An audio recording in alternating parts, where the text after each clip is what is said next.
Can you imagine hearing your own father say, "You're not safe in this house anymore," and meaning it the way someone means trash day? Those were the last words he threw at me before his hands closed around my shoulders and shoved me out into a screaming October storm. The wind snapped tree branches like bones. Rain came down sideways, hard enough to sting. I was 15, no coat, no phone, no wallet, just a school backpack with my geometry workbook inside and a half-used mechanical pencil rolling around at the bottom like a joke. I tried to turn back, to explain, to ask what I'd done. But the front door slammed. The deadbolt clacked. And the small rectangle of porch light behind me went dark. The accusation still rang in my ears: pills, cash, texts. "Don't lie to me, Maya." He said he'd found proof in my room. He said my sister had been trying to protect me. He said I was sick. And then he made me disappear. Hours later, the police called him, and when they told him what they'd found on the shoulder of Route 1, his face did something people only do when they realize they've already crossed a line they can't uncross. But I had no idea what was coming next. I'm 29 now. Providence, Rhode Island. Warm apartment. Safe locks. Rain tapping the window like fingertips. On my kitchen table sits a letter in shaky handwriting, mailed from a nursing home. After 14 years of silence, my father wants to see me. He says he's dying. And the only question that matters is the one I never got answered that night: what really happened in that house, and who engineered it? October 9, 2012 started like a normal Tuesday, the kind of day you don't take a mental picture of because you assume there will be thousands more. I remember the smell of the school hallway, floor wax and wet wool. I remember my debate coach telling me I'd nailed the last round, that I had a calm, surgeon voice when I argued. I remember the stupid little thrill of getting a 98 on a math quiz and thinking, maybe I can talk Dad into letting me apply to that summer program. If only I knew what I was walking into. My mother had been gone 5 years by then. A fast cancer that left our house hollowed out, like someone scooped out the warmth and forgot to put it back. Dad didn't explode after she died. He didn't scream or cry dramatically. He just collapsed inward. He went to work, came home, sat in his chair, and let the rest of us orbit him like tired moons. My older sister, Rowan, stepped into the empty space my mom left like she'd been practicing. At 19, she ran the house with a clipboard energy: bills, groceries, school forms, Dad's schedule, even my dentist appointments. Everybody called her so responsible, and she wore the praise like armor. My stepmother, Kendra, had arrived 2 years after Mom died. She was pleasant in the way beige paint is pleasant. She smiled. She made casseroles. She stayed out of the way. And when tension rose, she became background: quiet hands, quiet footsteps, quiet eyes. In our home, silence was not peace. Rowan and I lived on opposite sides of the same story. She was the golden child who kept the family together. I was the one people described with words like sensitive, which is the polite way of saying difficult. It started small. A permission slip I swore I'd left on the counter vanished. A homework packet disappeared the night before it was due. A friend told me she never got my invite. A teacher pulled me aside and asked if everything was okay at home, her face filled with the kind of concern that feels like a verdict. Rowan would tilt her head, look sad, and say, "Maya's just been struggling since Mom passed. We're trying." Dad ate that up. He wanted to believe the version of our family where one daughter was strong and the other was simply a problem to manage. And then there was the money, Mom's college trust, something she'd put in place, no matter what happens. Dad didn't like talking about it. Rowan talked about it too much, in the slippery way someone talks about a thing they want but can't touch. Rowan's portion had been released when she turned 18. Mine was still locked. Rowan had a boyfriend then. Gavin. He had the kind of grin that made you think he'd already decided you were less important than him. He wasn't stupid, he was just shameless. He bounced between business ideas and opportunities, always one paycheck away from being a millionaire. Rowan had started asking Dad for money more often. Dad grumbled, but he gave it. Then he'd sigh and look at me like I was the reason his life was heavy. That afternoon, when the sky turned the color of bruises and the first hard drops hit the pavement, I walked home thinking about dinner and homework and whether the storm would cancel practice. I didn't know that the real storm had already started inside my house. And that's when everything shifted.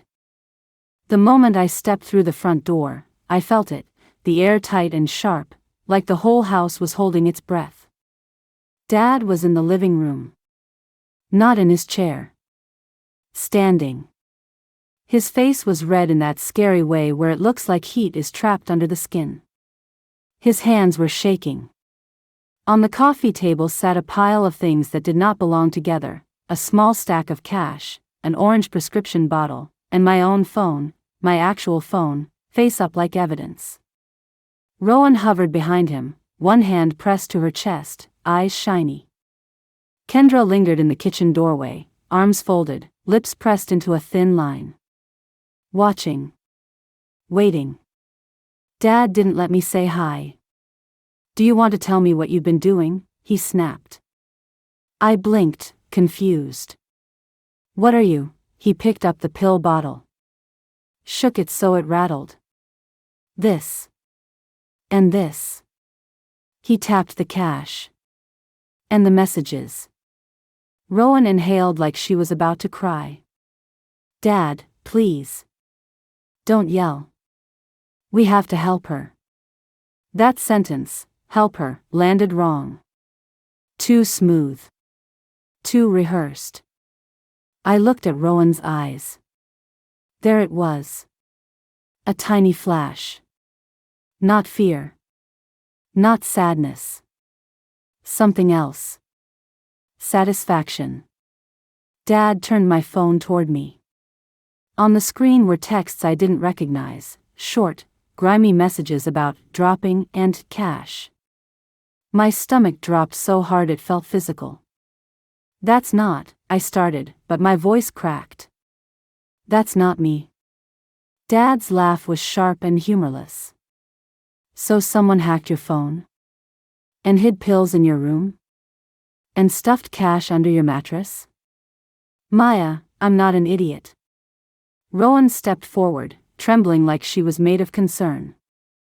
I found it when I was putting away laundry. I didn't want to tell him. I tried to talk to you.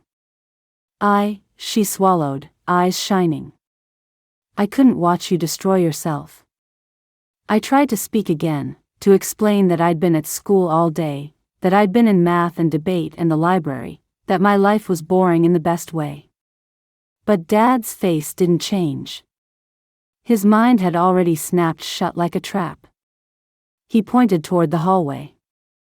Go get your stuff. What stuff? My voice sounded far away. Dad, please, I swear. His hand shot out and grabbed my arm. Hard. Don't touch anything. Don't take anything. He yanked me toward the door. I stumbled. My backpack slid off my shoulder and hit the floor. Dad snatched it up and shoved it into my chest like he couldn't stand the thought of my things touching his house. The storm outside roared against the windows, impatient. Dad swung the front door open. Wind punched into the entryway, carrying rain that instantly speckled the hardwood. You're not bringing that into my home, he said, and his eyes were flat, almost relieved. Get out. Dad, my throat tightened so hard it hurt. Where am I supposed to go? Rowan's voice floated behind him, soft and broken. Just go somewhere safe, Maya. Please. We can't keep doing this. Kendra didn't move. Didn't speak. Her silence felt like a signature. Dad pushed. My shoes skidded on the wet porch. Rain hit my face like slaps. The cold was immediate, invasive. I turned, reaching for the door out of pure instinct. It slammed shut. The deadbolt clicked. That sound, metal sliding into place, was the cleanest thing about that moment. The most final. For 3 breaths, I just stood there, staring at my own reflection in the glass. A soaked teenage girl clutching a backpack like it could keep her alive. Then the porch light snapped off. Cars hissed along the road, headlights smearing across the rain. The storm swallowed sound. My hands started shaking, and not just from the cold. I didn't choose a destination so much as my body chose survival. My grandmother June lived across town, about 6 miles away, far in good weather, impossible in bad, but she was the only person who had ever looked at me like I wasn't an inconvenience. So I started walking. The rain soaked through my hoodie in minutes. My sneakers turned into cold sponges. Water ran down my spine. My fingers went stiff. The road shone slick as glass under the streetlights, and every car that passed threw a sheet of water at my legs like the world was trying to knock me off my feet. But I kept going. Because going back meant begging the man who just locked me out to remember I was his daughter. And I couldn't do that. After a while, my thoughts got fuzzy, like someone turned down the brightness in my brain. My teeth chattered so hard my jaw hurt. I told myself, just 1 more mile. Just to the next light. Just to the next mailbox. But I had no idea what was coming next. My knees buckled near a curve where the shoulder narrowed. I remember reaching for a signpost, missing it, and hitting the ground so fast I didn't even have time to feel afraid. The wet gravel bit into my palms. Then everything went quiet. When I came back, the first thing I noticed was the smell, bleach and plastic and something sour underneath it, the way hospitals try to cover up the fact that bodies are fragile. Fluorescent lights hummed above me. A scratchy blanket pressed against my skin. My hair felt stiff with dried rain. A monitor beeped steadily, like a clock that had decided to keep me anyway. A woman sat in the chair beside my bed, legs crossed, hands folded neatly in her lap. She had silver hair pulled into a low bun and the kind of posture that makes you straighten up without meaning to. When she noticed my eyes open, she leaned forward. "Hi," she said gently. "I'm Helen Park. You gave us a scare." My throat was dry. "Where?" "County Memorial." She paused, choosing her words with care. "I found you on Route 1. You were cold. Very cold." My mind tried to stitch itself together. Storm, door, walking, darkness. Then panic surged. My dad, Helen's expression didn't shift, but something in her eyes sharpened. "The police called him. Child services too." I tried to sit up. My body argued. My muscles felt like they'd been wrung out. Helen placed a hand on the bed rail. Not touching me, just steadying the space. "You don't have to do anything right now," she said. "But I need you to know something. I did this work for a long time. I know what it looks like when a child ends up on the side of the road in a storm." I stared at her. "What work?" She hesitated, as if she didn't want to make the moment about her. "I used to supervise emergency removals for the state. I'm retired now. I was coming back from a volunteer shift at the Family Resource Center. I take Route 1 home." That could have sounded like fate if she'd said it dramatically. She didn't. She said it like a fact. Like something that came with consequences. And that's when everything shifted. A nurse came in, brisk and kind. "Sweetheart, you're warming up. We're going to keep you a few hours. Do you have someone we can call?" I swallowed. My grandmother. June Klein. Helen's mouth softened. Good. Let's do that. 2 hours later, Grandma June barreled into the room wearing a raincoat that looked older than me and a face that could cut stone. She took one look at me, pale, shivering, for tape to my arm, and her mouth pressed into a line so thin it nearly disappeared. Then she turned to the social worker and said, "Tell me what I have to sign to get her away from those people." The social worker blinked. "Ma'am, we have to follow procedures." Grandma June leaned in. "Procedure is the reason my granddaughter was found on the highway. So, respectfully, you're going to speed your procedures up." The social worker's eyes flicked to Helen Park, who gave the smallest nod. That night, paperwork moved like lightning. An emergency judge was contacted. A temporary guardianship order was issued. Dad was told he could not contact me until an investigation was completed. I didn't fully understand the legal language. But I understood Grandma June's hand gripping mine like she could anchor me to the earth. As they wheeled me out, Dad stood near the hallway with a police officer beside him. He looked wrong. Smaller. Gray around the mouth. Like the storm had climbed inside him too. Rowan stood behind him, shoulders hunched, wearing a jacket I recognized. Her eyes were red, but she wouldn't look at me. Dad stepped forward. "Maya," Grandma June slid between us like a door slamming shut. "No," she said, voice low.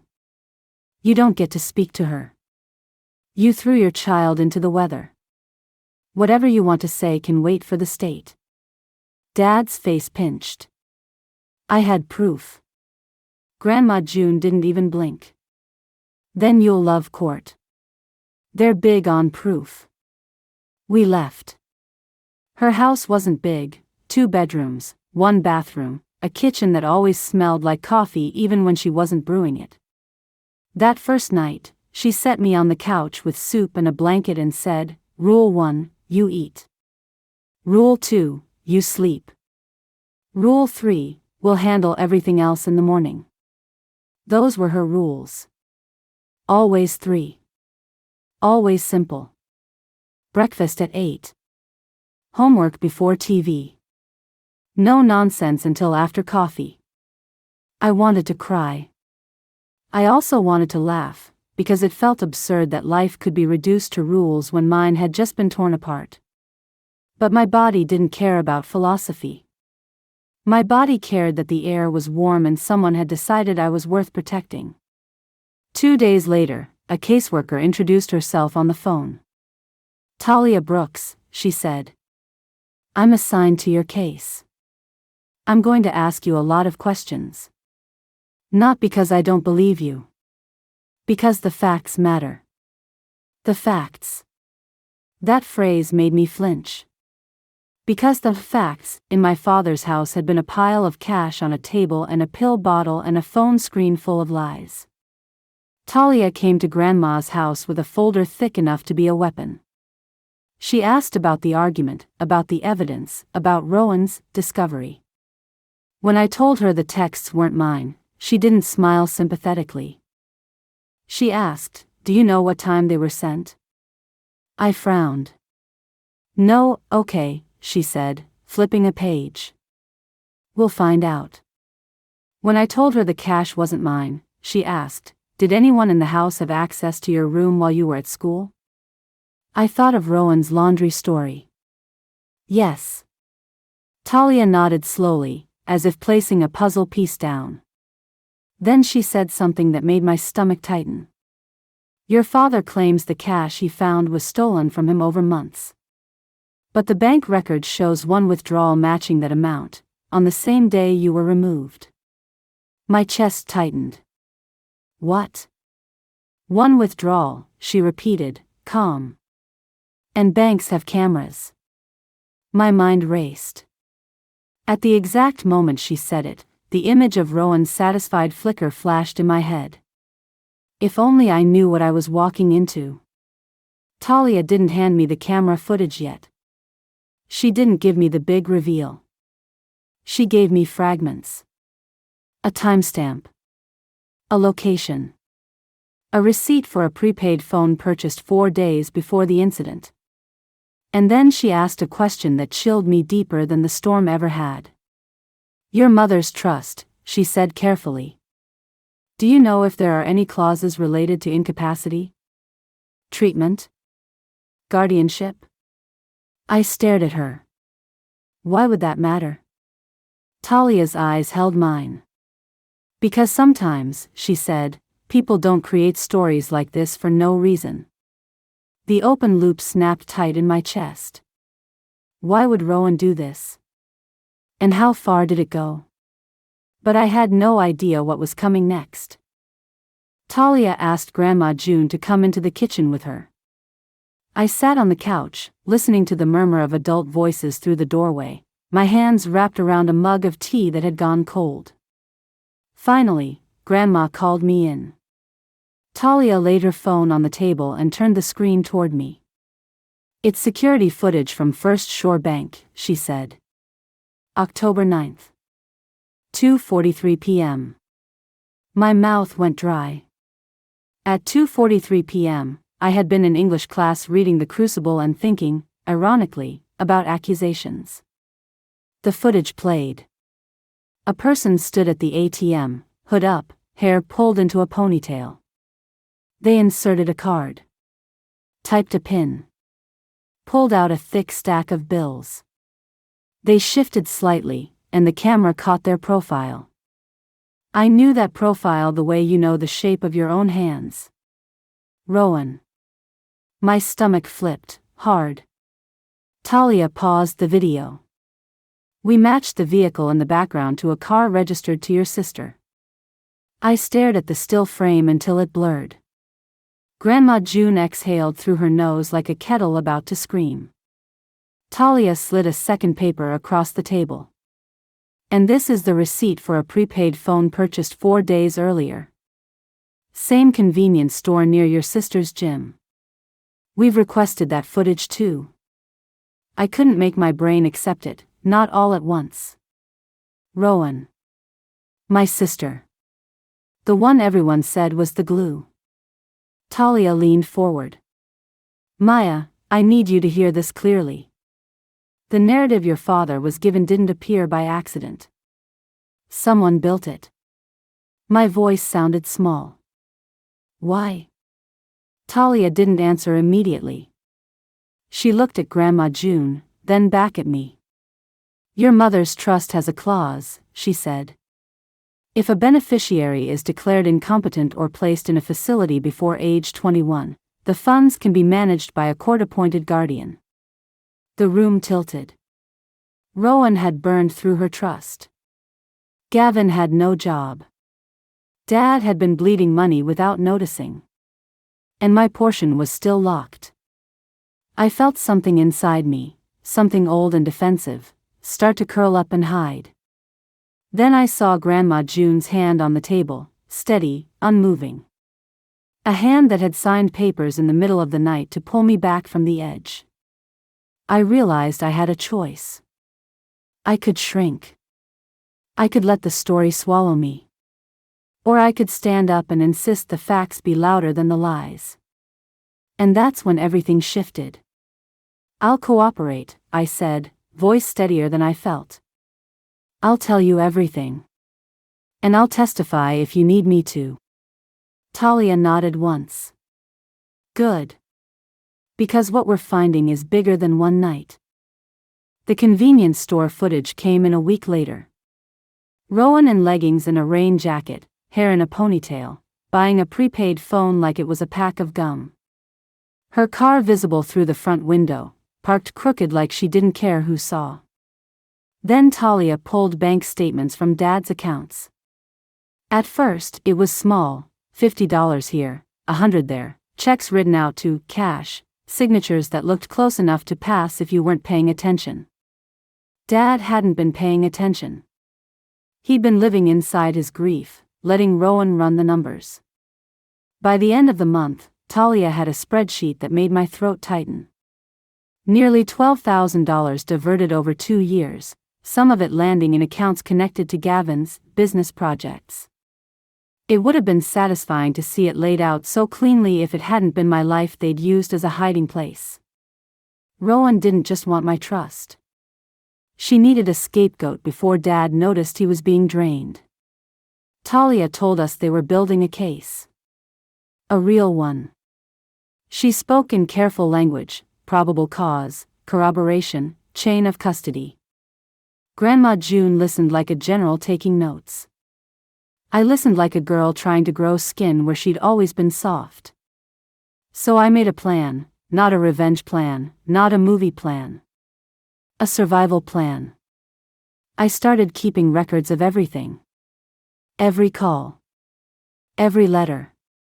Every appointment card. Every school document. Grandma June bought me a cheap plastic file box and said, "This is your armor."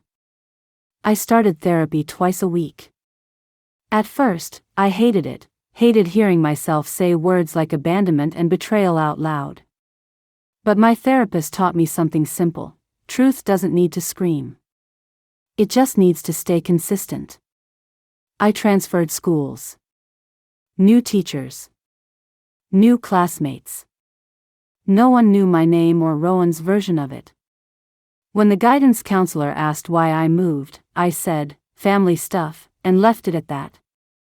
I didn't owe anyone the shape of my wounds. And still, some nights, I'd wake up hearing the deadbolt click in my head. If only I knew what I was walking into.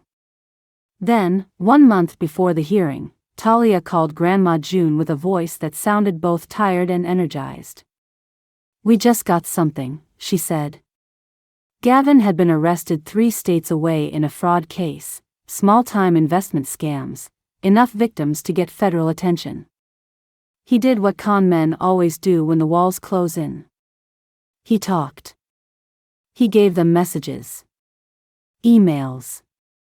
Notes. And, finally, a statement that said the quiet part out loud. Rowan's plan was to get me labeled unstable, push me into treatment, and position herself as my guardian so she could manage my trust. Gavin didn't confess because he grew a conscience. He confessed because he wanted a deal. But the truth doesn't care why it's revealed. It just arrives. And that's when everything shifted. The week before court, I sat at Grandma June's kitchen table and watched the rain drag itself down the window. I realized something I'd never fully understood at 15. I wasn't powerless anymore. I had support. I had records. I had professionals who cared about facts. And I had my own voice. So I practiced using it. Not to destroy Rowan. To rebuild me. Family courtrooms are quieter than people expect. There's no dramatic music. No shouting. Just a clock ticking somewhere and the soft scrape of chairs and the way everyone tries to look calm while their lives are being rearranged. Rowan sat at the opposite table, hair pulled back too tight, face pale. Her lawyer kept whispering into her ear. Dad sat behind her, alone. Kendra wasn't there. I didn't feel triumphant. I felt tired, like I'd been carrying a heavy bag for months and had finally found a place to set it down. Talia testified first. Calm. Precise. A timeline built of receipts and camera angles and timestamps. The bank footage. The prepaid phone purchase. The messages created on that phone, then forwarded to mine. The check signatures that didn't match Dad's handwriting. Gavin's statement was entered into record.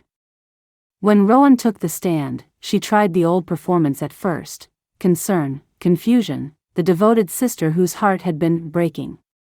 But the prosecutor didn't argue with her feelings. She showed her the still frame of the ATM footage. "Is that you?" she asked. Rowan's mouth opened. Closed.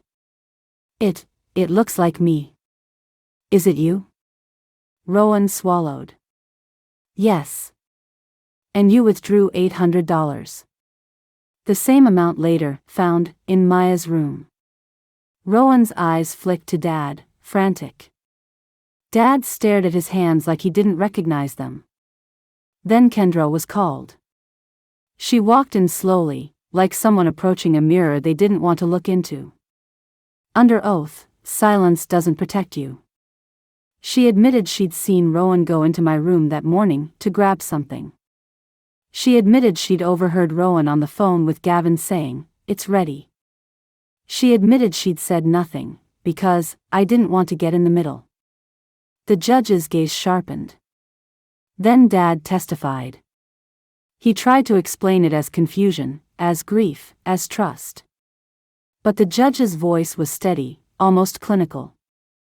"Mr. Klein," she said, "you removed a minor child from shelter during a severe storm based on unverified allegations. You made no attempt to confirm evidence. You refused to hear her. That is abandonment." Dad's face crumpled. He didn't look at me. He looked past me, like I was a ghost he didn't deserve to see. The ruling was not cinematic. It was realistic. Permanent guardianship to Grandma June. A restraining order. Rowan could not contact me directly or indirectly. Restitution. Dad's stolen funds repaid through structured payments, and strict oversight on my trust until I came of age.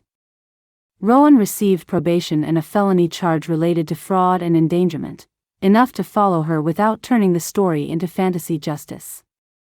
Dad was ordered to pay for my therapy and educational costs. Not because money makes things right. Because accountability is supposed to be measurable. Outside the courthouse, Dad tried to approach me. "Maya," he whispered, voice broken. Grandma June stepped between us like she always did.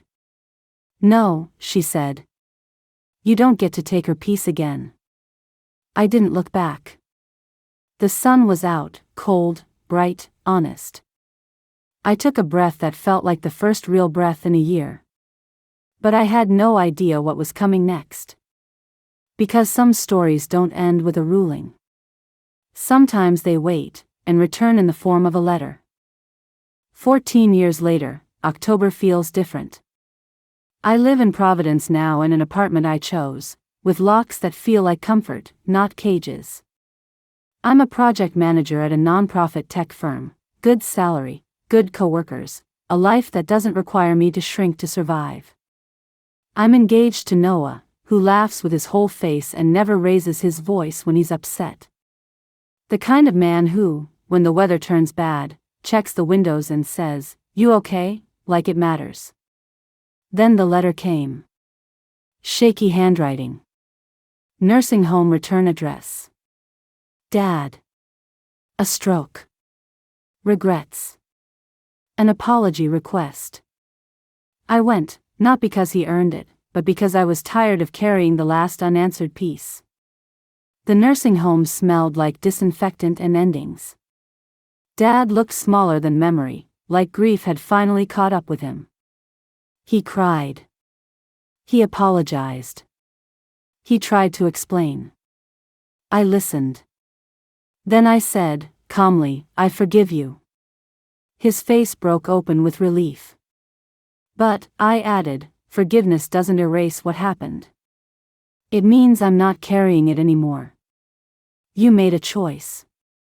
You live with it. I'm not your punishment, and I'm not your comfort. I left 20 minutes later.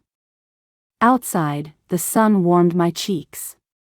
Leaves skittered along the sidewalk. The air smelled like wet earth and beginnings. When I got home, Noah had takeout on the counter and an old comedy queued up, waiting without questions. On my office wall hangs a framed concert poster I found years after the storm, one I'd wanted at 15, back when my biggest worry was homework and weekend plans.